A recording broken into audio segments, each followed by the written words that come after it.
One of the things that I think people might misunderstand about what I do is that, like, I somehow, like, judge people, like, committing these financial crimes, but I don't. I think a lot of what drives me is that I find it really fascinating and it's kind of ingenious. But I enjoy learning about the ingenuity and the intelligence it takes to find an edge in the market. It's just a real, like, laser focus for a period of months, and then you just leave that behind. But you have to have a certain mindset to be able to sort of really have that focus and that concentration. Whereas if you're asking me to manage lots of people or have, like, you know, a huge amount of organization, then that's not my forte either. One of the skills of my job is, like, taking something that's quite complicated and then trying to understand it myself.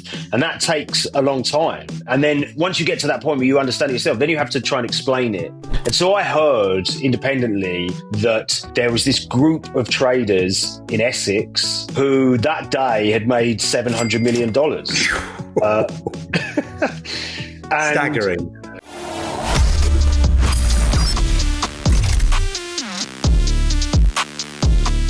Welcome to the Trading Battles weekly interview series. Today we have a very special guest, Liam Vaughan, an award-winning investigative journalist with Bloomberg and author specializing in uncovering the dark underbelly of finance. Liam has covered some of the biggest financial scandals of the past decade, and his work has won prestigious awards, including the Gerald Loeb and Harold Wincott Prizes, and his books are being adapted for film.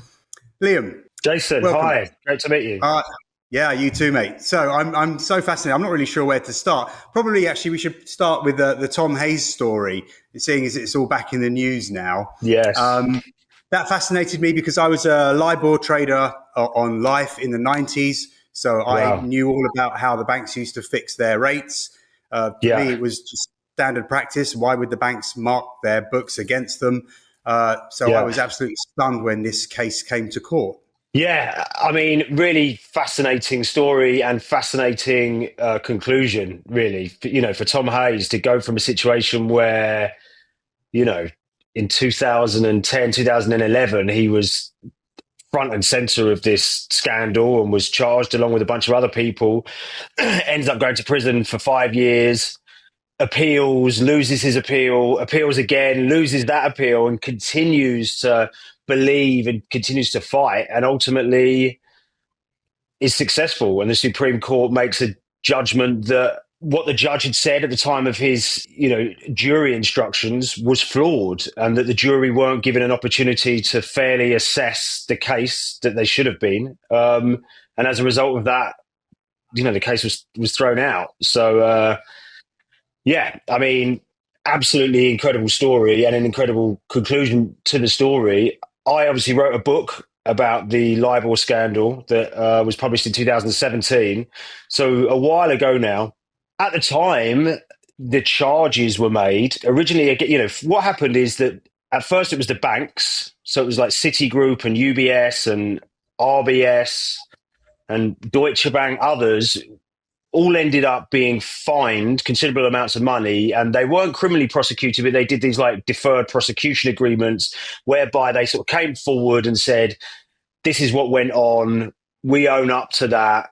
And it was a combination of the Tom Hayes thing, which is obviously the individual traders, and then it was like more institutional, where, for example, Barclays in the midst of the financial crisis lowered its rates, as did a lot of other banks, and, you know, often with the knowledge and sometimes encouragement of the central bank, in order to not appear in a worse financial situation than they were. And then, you know, ultimately the cases against individuals, relatively few and far between, and Tom Hayes became like the lightning rod for the whole thing.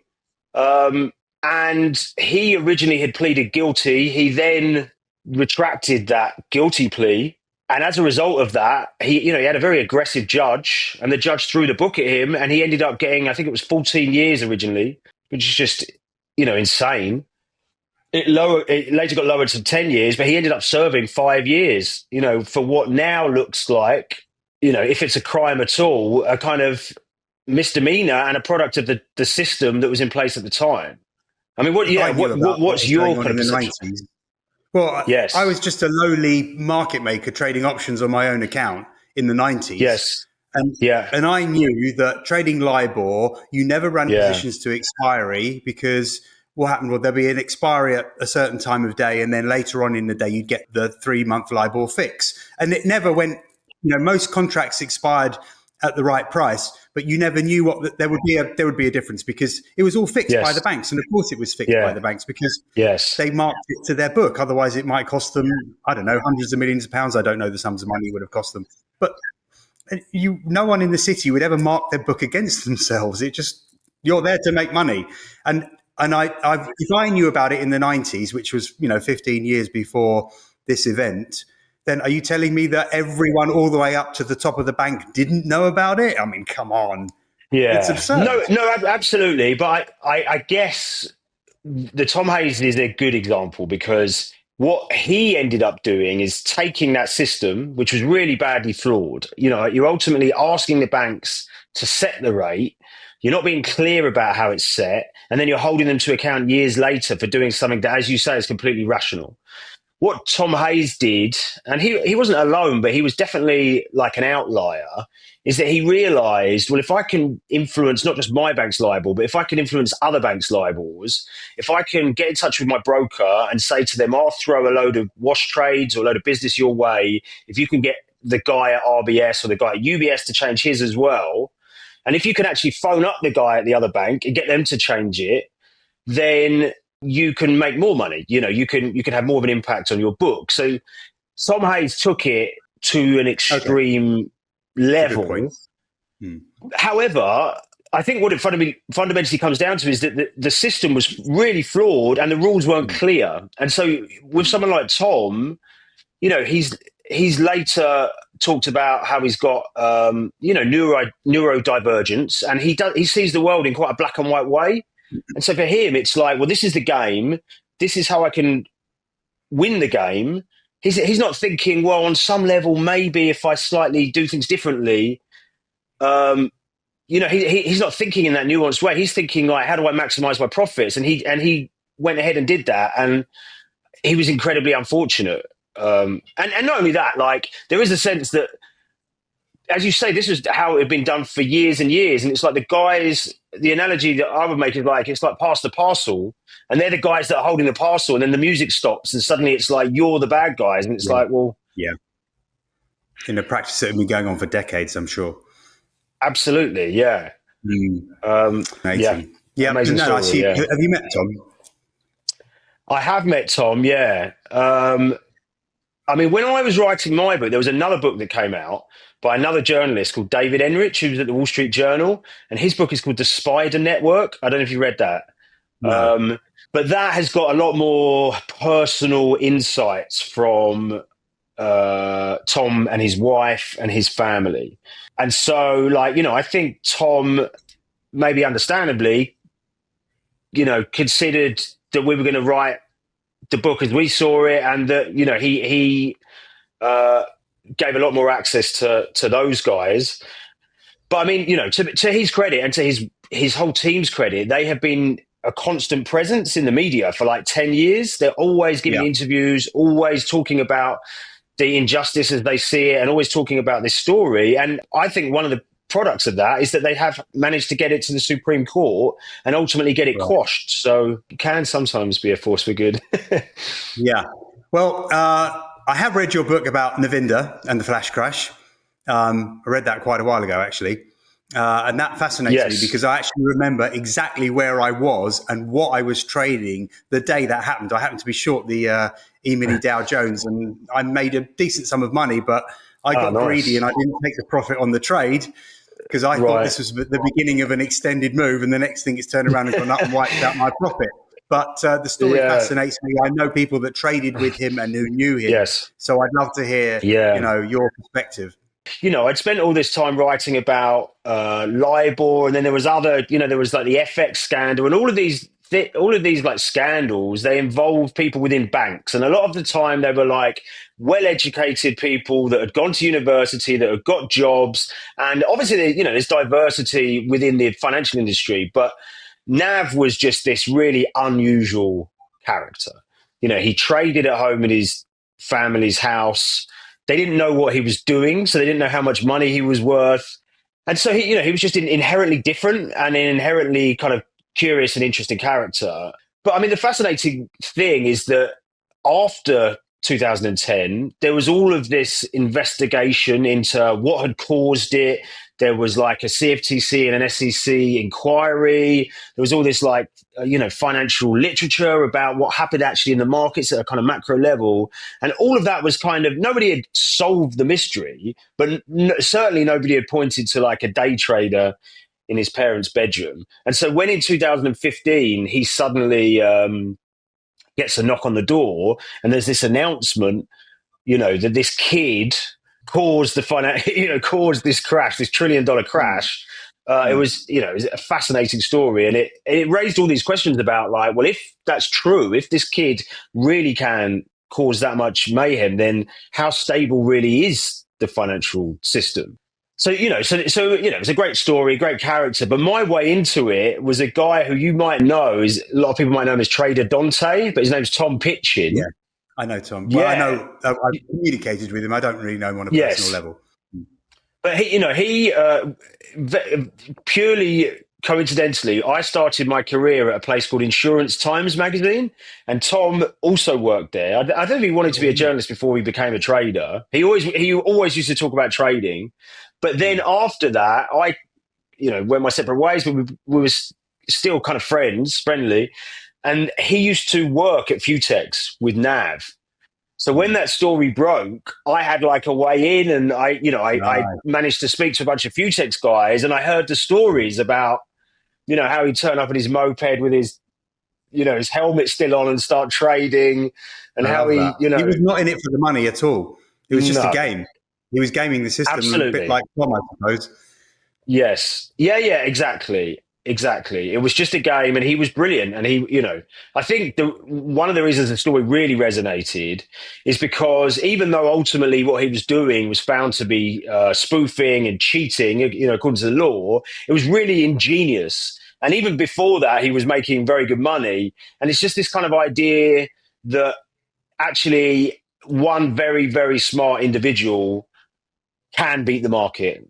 And that's why it's kind of a tragedy in a way. But, the idea that he went from a standing start to being worth $70 million when they arrested him is kind of inspiring to some people, and, sure, a great story. Yeah. Yeah. Who did you know from that world? I was just going to ask. I can't remember exact names actually, but I knew people that were trading at Futex, and so I heard some of the odd stories. It was a few years ago now, and I can't remember the details. Yes. But the book fascinated me because then he started being like a whistleblower to the FBI, and it was just, the film's coming out based on your book. I assume it's going to be. I can't wait to watch it. Yeah, well, you might have to wait a little while because it's kind of in development hell, Yeah. Like it got optioned by Dev Patel, who was going to play Nav, which would have been great. And there was like screenplays that were written that were sort of floating about, but I think he's like moved on to other things now. So the thing is about these finance stories is like at the time, the whole HFT taking over the markets was the big story. It was like Michael Lewis wrote his book. Flash Boys, and that's what everyone was talking about. But now it's kind of like then suddenly it became like GameStop and a different thing. And now it's all crypto. So that story almost like finance moves so quickly, as like that almost seems a bit anachronistic now. I think the film would appeal though because it, as you said, he was just a guy in a normal home in a bedroom making $70 million because he figured out how to game the system. He actually created software, didn't he, that would spoof the market according to his orders. Yes. Yeah. And one of the really interesting things about that story is that there was no spoofing rules at the time. It's a bit like LIBOR. Exactly. And a lot of people. Absolutely. Sorry. Exactly. No. And I think one of the really interesting things is that who does spoofing really hurt? It hurts algorithmic trading firms that basically are like going into the order book. They've got, no view on the market, but they're trying to read the order book in order to jump the queue and to make money, very, very quickly. And if you spoof the order book, that tricks the high frequency trading firms and they start to lose money. So they're the ones that lobbied the American government to introduce these rules against spoofing. So for people like Nav or for people like yourself, it's like, well, everyone's going there to do war. You're going to, fight each other. If you come out on top, then that's great. It's almost like bluffing in poker. Sure. What's wrong with it? Exactly. If I was on the floor, I used to trade options. So if I was long volatility, for example, I'd want to keep it bid. So I would be, I'd be very noisy about my bid. I'm 5 bid for 1,000, and I'm screaming and shouting and making a lot of noise. Yeah. And I'd be like, well, I'll sell you 500 as well. I was pretending, if someone actually said, well, I want to sell those, I'd be like, well, I'll buy 100, Yes. Yeah, exactly. I've changed my mind. Bid would suddenly disappear, but that was spoofing. That was the game. Like you say, you're playing the financial market. Exactly. Whatever. Yeah, exactly. So it's kind of like they've created a set of rules that benefit a smaller number of players that are the ones that have got all the money and the power, and that ultimately that's why I think Nav's story really punched through, because it was like, well, he found a way to beat that system, which was already making life difficult for him, for a sort of day trader scalping the E-mini, and it was really successful, and it's ingenious. And one of the things that I think people might misunderstand about what I do is that, like, I somehow like judge or have like a sort of perception of people like committing these financial crimes, but I don't. I think a lot of what drives me is that I find it really fascinating and it's kind of ingenious. I don't know if admire is the right word, but I enjoy learning about the ingenuity and the intelligence it takes to find an edge in the market. Yeah, and the other thing is that they're just human beings. They're not bad people. They're not people that set out to cheat. Someone like Tom Hayes is like, he's been kind of indoctrinated in that system over a period of years. Nav, he's got no sort of guidance at all. He's just like trading in his bedroom. Like, he never really went through that kind of official Wall Street system, so he doesn't really know what's right and what's wrong. Well, I don't. And the lines, spoofing was viewed as wrong. I just don't believe that was the case. I grew up in that environment where you spoofed. It's a great story for the general public, though, because I suppose it's a bit like the great train robbers. They're seen as heroes because they robbed the money from a victimless bank. There are victims, but that's the way the general public sees it. And Navinder, he took from the exchange, and as you say, took from these powerful algos. It's a great story. We'd all have loved to have seen him win. Yes, exactly. We'd all love to do it. And without sort of giving the game away too much, because I hope people read it, but he also, whilst brilliant in certain aspects of his life, was also very naive in other aspects. So in terms of where all the money went, that's sad. I think that makes him more sympathetic. But it makes him a more sympathetic character. For him. Yeah, you're right. We won't say too much because people have to read the book. It's a tremendous story. And he's a very interesting character, neurodivergent as well, I'm sure, just as you said, Tom is. Well, I think most people in the financial market industry are neurodivergent in one way or another. You have to be to deal with the intensity of financial markets. Let me ask you a question. Like, do you think that that's changed since it moved from the pits to screen-based? That's a good question, because I think markets are more algo-driven. So I think the masters of the universe are the coders these days, rather than the guys that are trading on their guts like we did. But I know that since I recently discovered that I'm ADHD through my daughter's diagnosis, and the diagnosis has helped me realize why I'm so strange. But when I meet up with friends from the trading floor now, we have a beer, every now and then.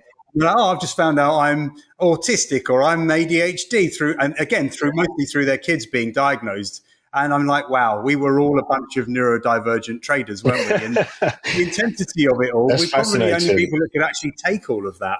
And, the razor sharp maths and everything else, I'm just guessing. Yeah, exactly. And it's like a very heightened environment, isn't it?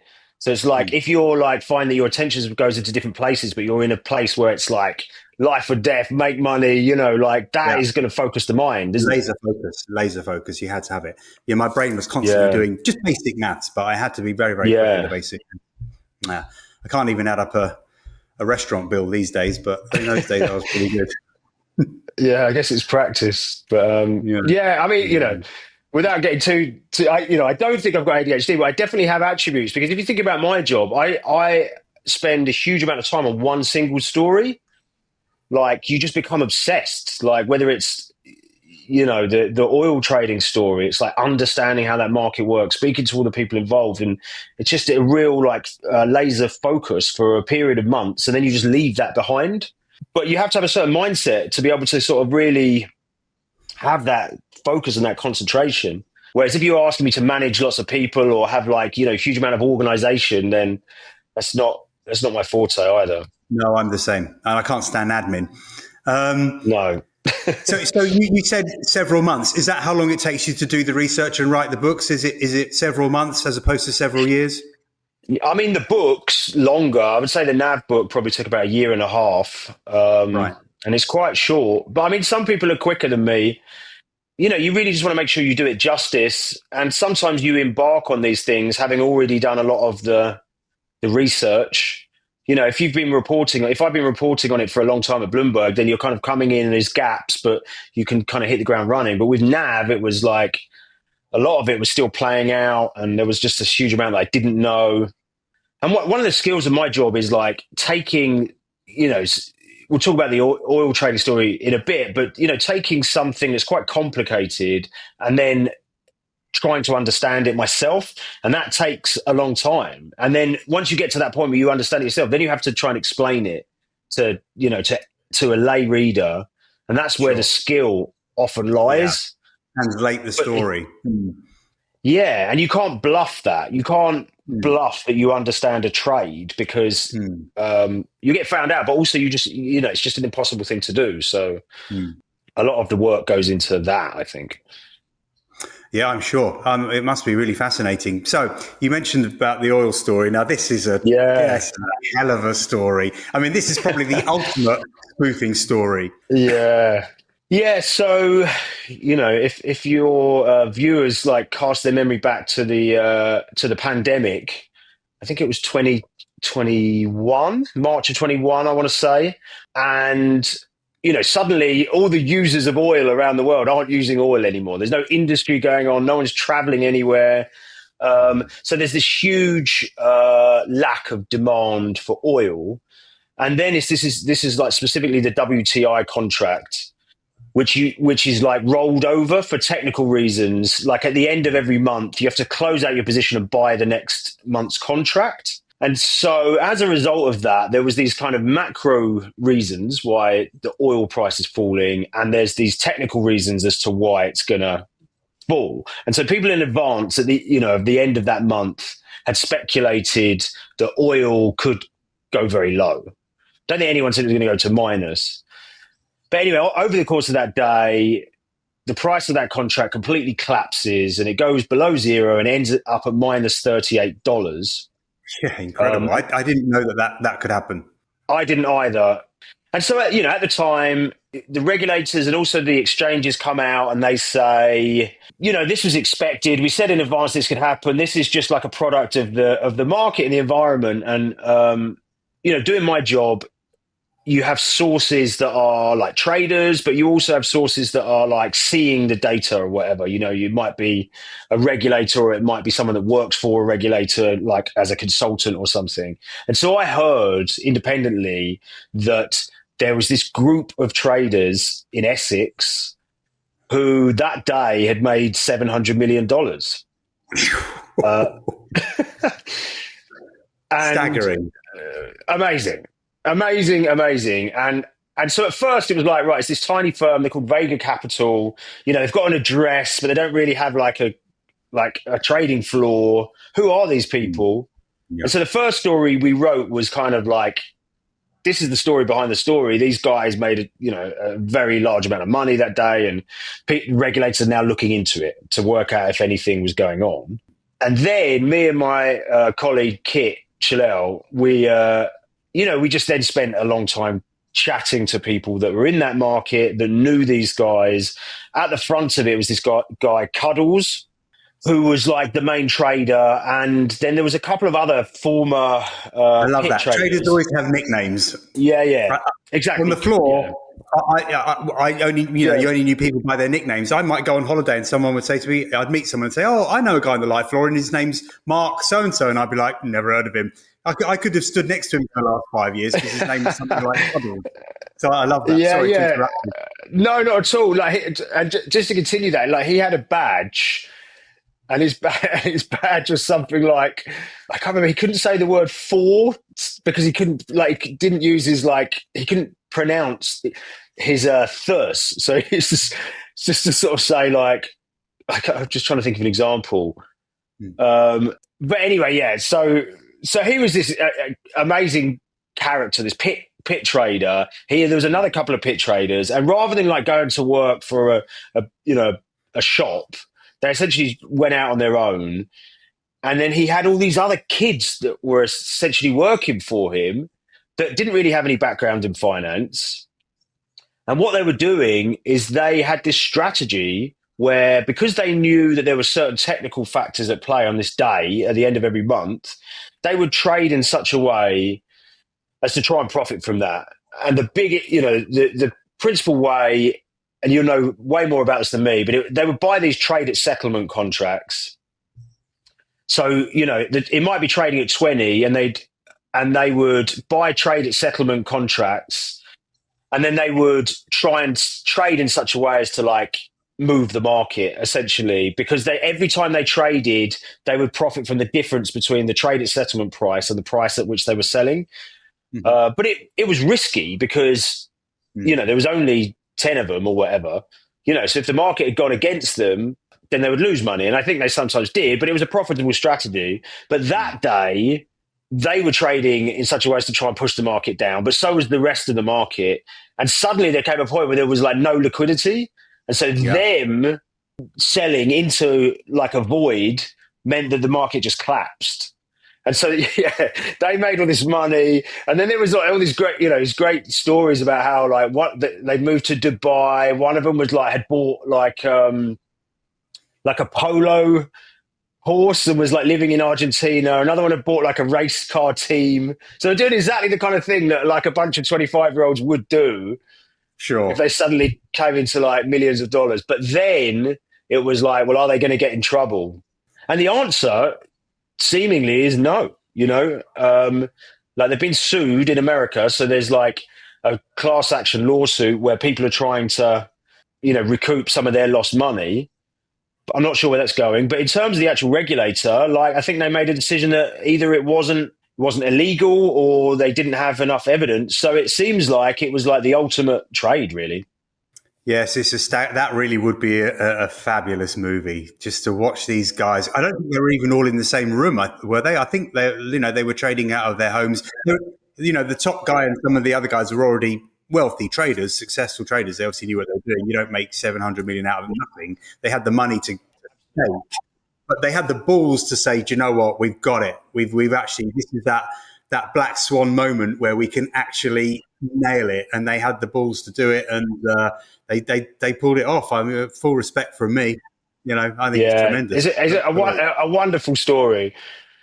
Because as you say, it's that idea of oh my God, everything's lining up. And it's at first it's oh my God, we've done this. And then it's oh shit, we've almost done too well. Exactly. If we made really 10 mil. Yeah. If we shared 10, it'd been all right. But exactly. 700. As a trader in the moment, you're never going to say, okay, we've got enough money. As a trader, you're always just going to go max out. And then can you imagine that night? They must have gone, oh my God, we're on everybody's radar. What are we going to do? I know. Yeah, exactly. No, that one also got optioned to be made into a TV series. Oh, so there's a script of that. Whether it happens, I don't know. But all I will say is that there's a famous actor lined up to play Cuddles, who's exactly who you'd want in that role. He's a West Ham fan. What, sorry? He's a West Ham fan. I know who you're talking about. The old guy with the beard. What's his name? Yeah. I won't say it, but I know exactly who you're talking about. The thing I've learned about these TV and, is it's very exciting and you make a bit of money out of it, but ultimately a lot of stuff doesn't get made. So, Sure. if it happens, amazing. You're talking about Ray Winston, I would imagine, but yeah, that would be one hell of a movie. Did you actually Yeah. get to meet those guys? I suppose it was difficult. I'm Wouldn't you trying have to been able to? Would you? think. Yeah. I mean, they, as you'd imagine, they didn't want us to write that No. article. So they were very resistant. I think I think we might have met one or two, but maybe their stance has changed a bit now because I think they're out of legal jeopardy. So they might think, it's a great story and they want to tell it to the world, and they absolutely Why should. not? I mean, Why yeah. not? Yeah. Oh, it's a good story. Well, yeah, it's a great one to read. So what would you say is your other favourite story then? Well, I just published a story a month or two ago, which is a pretty good one. It was about a world that I didn't really know much about, but it's about cyber criminals who are hacking to trade.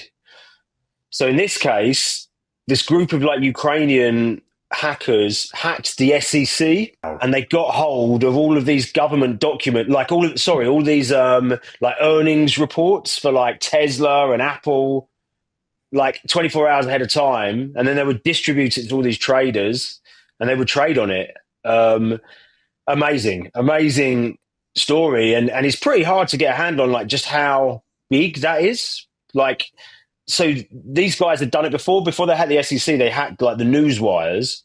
So if you're a company, you have to put your earnings up ahead of time. And so if you can access that, if you can break into that, then, it's a huge advantage. So that, that original version of it, they made $100 million, but that's just what the regulators know about. So that has been pretty interesting. And it's just an insight into, I guess, the kind of hidden things that go on in the market that you just would never know about. You're sort of getting the tip of the iceberg, really. Yeah, and so have these guys, these individuals have obviously been identified? There is a case, is there?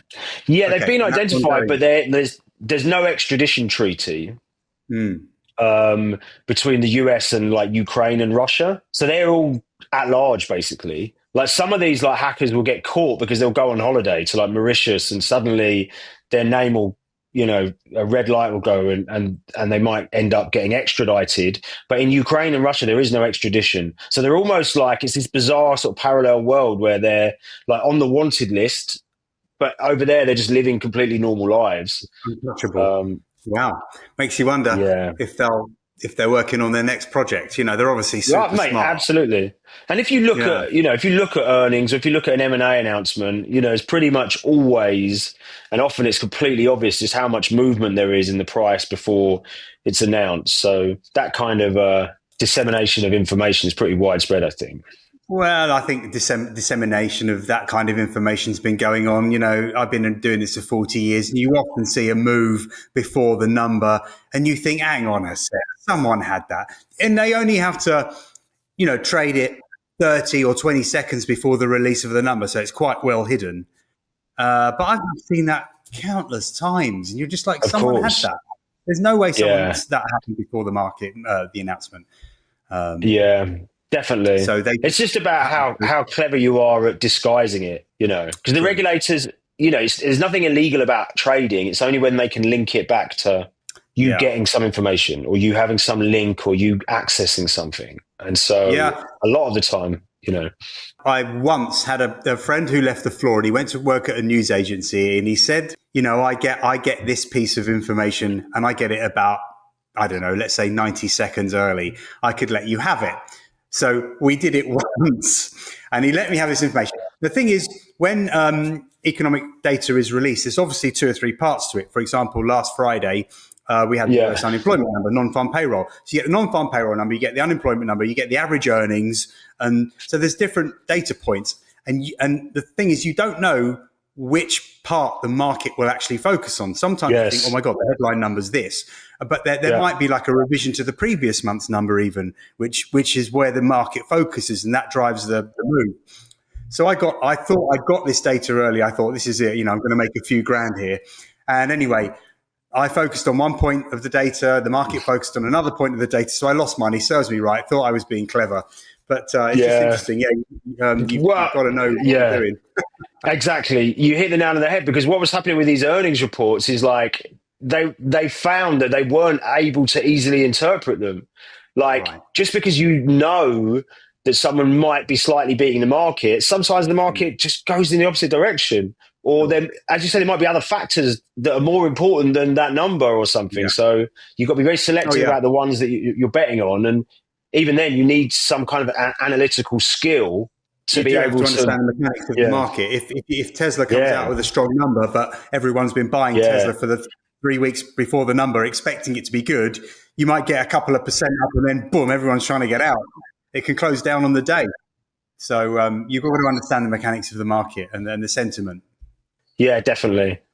Yeah, so that was a good one, and then another one that sort of springs to mind is completely unrelated to financial trading, but there was this businessman in Ireland who was like a very prominent figure who was like a billionaire, and his name was Sean Quinn, I who was think I've from heard like the of him. borderlands of like Northern Ireland and Ireland, and he had built this like empire of like industrial empire where they were like drilling like rock in the ground, and they had all these like factories, and they made polystyrene, and he just had this like empire, but everything had Quinn on it. It was like Quinn country, they used to call it.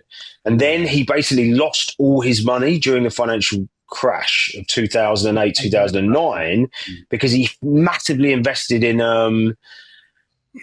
like Irish banks. He kept buying stock. Do you remember that? Yes, I know this one. Sorry, keep going. Yeah, it's a Yeah, great story. yeah, exactly. So he so Was he it ended up AIB or losing. something? But Yeah, the bank was encouraging him to buy the stock and telling him that the bank was in yeah, was in was great going to be all shape, right. and it wasn't. No, it wasn't, and he was a fool for believing it, and I think it was like just because you're a brilliant businessman doesn't mean you're a good trader or a good Investor, yeah. gambler. And he had just had that gambler's fallacy where he's like so far in that he kept putting more in because it was like, well, it has to come good now. He thought he had And it was all inside info, I think, CFDs. because he was so connected to the bank. Yeah, Mm. exactly. And I think, he was like leveraged to the hill, and he ended up losing everything. So Mm. he loses his company eventually, and then the former directors of the company took it over, and he saw that as like a real kind of betrayal. This is like a different code, different part of the world, and anyway, the former directors started getting like tortured. So one of them actually got like taken off the road, and they had like the initials QIH, which was Quinn Industrial Holdings, like kind of knifed into their chest. And like lots of them were like getting firebombed and, just like horrendous things happening. And he was like accused of doing it because he had this motive. He would talk out against them and stuff like that. So me and Kit, again, we went down there and he invited us for an interview. And so we went to meet Wow. him, and he was sitting there with his wife. He's like this kind of like quite an old guy now. He's probably in his 70s. And that was just fascinating just to sort of try and understand, like, well, did he do it? And he was kind of like, I didn't do it, but there was always that like, but I could have done kind of glint in his eye that, Wow. like, I think he knew that I don't think he wanted people to believe that it was possible. So that was pretty interesting. And you got any other stories lined up, or are they top secret? I mean, at the moment, what's going on in the US is just so all encompassing. And I work for an American company. So, it's actually sometimes like hard to make stories like punch through because, suddenly we're just getting 30% tariffs on entire industries, or we're getting, the firing of like huge government agencies, or, there's like wars going on. So it kind of feels like the news cycle has changed, and everything seems really heightened at the moment. So I'm writing about like what's going on at some of the financial regulators.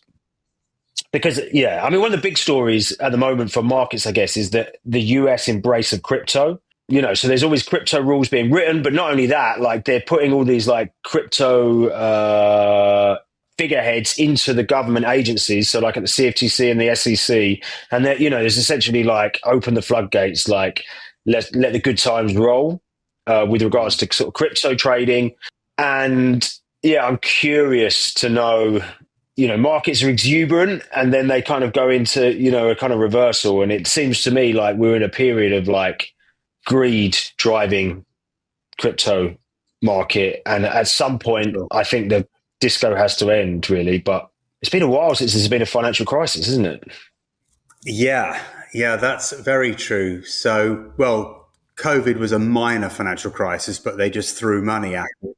So that's the other big thing, isn't it? The debt. When does the debt just get too large and destroy everything, or does AI save us all with productivity and zero cost of labor? Oh, it's a big subject. Is that something that you're interested in? AI? Is it something that you're looking to explore? Um, I mean, it's fascinating as a tool of financial crime as well, because Mm. AI can be used to like manipulate markets potentially, or it can be used to like gather information.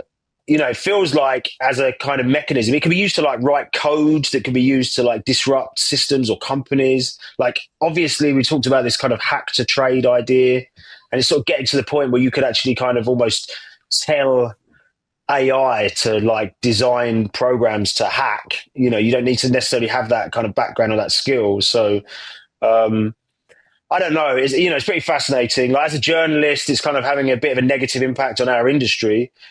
Having a negative So impact on yeah, most industries, really. absolutely, exactly. I've Yeah. What do you think about trading? Are you going to get AI that are able to essentially accumulate the wisdom of centuries and come up with winning trading strategies like that, or I, is that? I, I would imagine it's inevitable, but because a lot of there is human emotion involved in financial markets. But this is something that I think about. On the trading floor in the 90s, we had access to very little news flow. We didn't have a Yeah. Bloomberg. I think there was a Reuters ticker across the screen. We really didn't know what was going on in the world. We were very isolated down on the trading floor. So the banks would often get the news ahead of us, and we'd end up being cannon fodder, liquidity for them to make money. But that was just part of the position that you had when you were on the floor and you were able to have that edge, buying the bid, selling the offer. So we accepted it. It didn't happen very often. Okay, so my long-winded way of saying, if I knew that I would have access to the information that I have now, I mean, I'm pretty much on a level playing field with, well, certainly what the banks knew back then. I mean, the access to information now, even just on Twitter or one of these social media platforms, I can find out what's going on in financial markets quite easily. I don't even have to pay anything. I don't need to pay the $3,000 for the Bloomberg terminal. And there, on YouTube, there is so much information about trading and strategies and setup and trade psychology and trade management. You can learn so much about trading for free with all that information. Trading platforms are amazing. You can trade from your smartphone. So if you'd have told me 30 years ago, I'm going to have all that, I would be thinking, wow, I am going to be making millions with all that information. And yet traders are only making the same amount that we ever used to make. And the failure rate is still so high. So will AI surpass all of that and beat us all? I don't know. Yeah, it's fascinating. I mean, obviously, technology is constantly evolving, isn't it? I mean, you lived through the ultimate change where it went from the pits to screen based, and the markets evolve, and people adapt, and maybe people will fall out of the markets and other people will replace them. But yeah, I'm yet to be convinced that it's going to have this kind of dystopian impact where everyone's going to be suddenly be unemployed and stuff. I mean, certainly in terms of like my industry, it's very useful for synthesizing information and for doing research, and it can like do passable jobs that like writing. It's good for helping you write, but it can't go out and talk to people. It can't find stories that that aren't based on stuff that's already online. The bigger challenge is that people aren't clicking through on stories, and like no one's advertising. Like that whole way of like the demand for good journalism is still there, but the actual mechanism for making money out of it is changing. Deliver it. So Really? yeah. Yeah, so it's become much more about like subscription services, like the FT or Bloomberg or whatever. You pay your money. So it's hard to make a story that will go viral because the stories are sort of staying more in their like lanes, if that makes sense. You need to find people that value what you do and that will pay for it. Whereas for a long time, it was like just sort of spray it and hope that it goes viral and making money from clicks and stuff like that. But yeah, The world sure is changing. I've sort of marketing a brokerage company, and they have. Right. I spent 6 hours the other day just talking into a microphone, reading sentences, so that they could clone my voice, and they cloned my video image, so they can basically now have me set. I don't have to turn up to recordings to do promotions. There's now an AI version of me, which is completely controlled by the videographer. But and it's quite lifelike. I can tell it's not me, but someone, unless you really, really know me, you wouldn't know. And then I said to him, "You actually can now probably get into my bank account and everything because you've got my face and my voice." So yeah, I said, "You completely control me," and that's the next step. That's the next step. You're going to show up, doing all sorts of unspeakable things on some website somewhere. But I mean, obviously, like that's fascinating. It's a source of income for you, but it's not residual, is it? In the same way as like, oh, we'll have to get you back, Jason, to do like another thing or whatever. Yeah, I've licensed my in effect, you're right. I've licensed my voice and my image to them. And said, well, crack on and make the adverts and whatever else, and I don't have to turn up all the time to record them. It's an insane world I could never possibly have imagined, and it's changing month by month. I have an AI company, actually. I can't keep up with what they're doing. Yeah, I have an AI company based in Manila. We've got a team of 15 or 20 people. We custom build AI solutions for companies. And I go to meetings and I have no idea what they're talking about. These guys are so smart. I'm nodding, pretending I know what they're talking about. I haven't got a clue. Right. I know, it's frightening. The thing is, it's like tempting not to keep up because you think, oh, well, I'll just ignore that. But you can't really, No. Well, I can't keep up. It's changing so quickly. No. Well, look, that was fascinating. I really enjoyed that chat. I knew I would. Thank you, Jason. Liam, me too. How can people find your books, titles to the books? Where can they buy the books, and where can they get in touch with you and follow you? Yes. So the most recent book is Flash Crash, and that is available, wherever you get good books. It's available on Amazon. There's also an audio book, which I'm doing the voice for. So if you haven't had enough of my voice already, you can listen to me tell that story. And then the book before that, The Fix. Yeah. It's a really great story. I love telling it, and I think if your audience are traders and they want to know about the kind of minutiae of trading, but also about how the story about how one guy essentially went from a standing start, went from working at various kind of prop firms to really making big money. Then it's a great sort of guide to that. And there's some really detailed information about some specific trades that he did as well. And then The Fix, which tells the story of the LIBOR scandal. Again, a fascinating read, and particularly now it's a lot of focus on Tom Hayes and the financial crash. So, check that out. Again, you can get that on Amazon. If you want to read my journalism, I've got a website, which is liamvaughan.co.uk, or you can just, type in Liam Vaughan, Bloomberg, and the stories will come up. And other than that, follow me on Twitter and watch this space, really. And is there a book on the oil story, or is that just articles that you wrote or when you investigated? Yeah. That was really just an article. I mean, we've thought about doing the kind of follow-up just to see where they are now and what they've been up to, and to sort of round that story out. So still sort of thinking about that. But I think that's a great story. It's just such a, the sums of money involved and everything, and the speed at which the money was made, and the balls that they had to carry the trade off. I think it's a great story. I know. Yeah, I completely agree. To carry that off, it really is. I know, just the dynamics between them, because you've got some 19-year-old kids that knew his son from football, and how do they divvy it up, and did they all fall out with each other? And very, very interesting. Great story, loved it. Okay, well, thank you so much. Great chat, really enjoyed that. Thanks, mate. Cheers, Jason. Yeah. Liam, thank you so much for joining us and sharing the stories behind some of the most explosive financial investigations of our time, from the flash crash to the fix.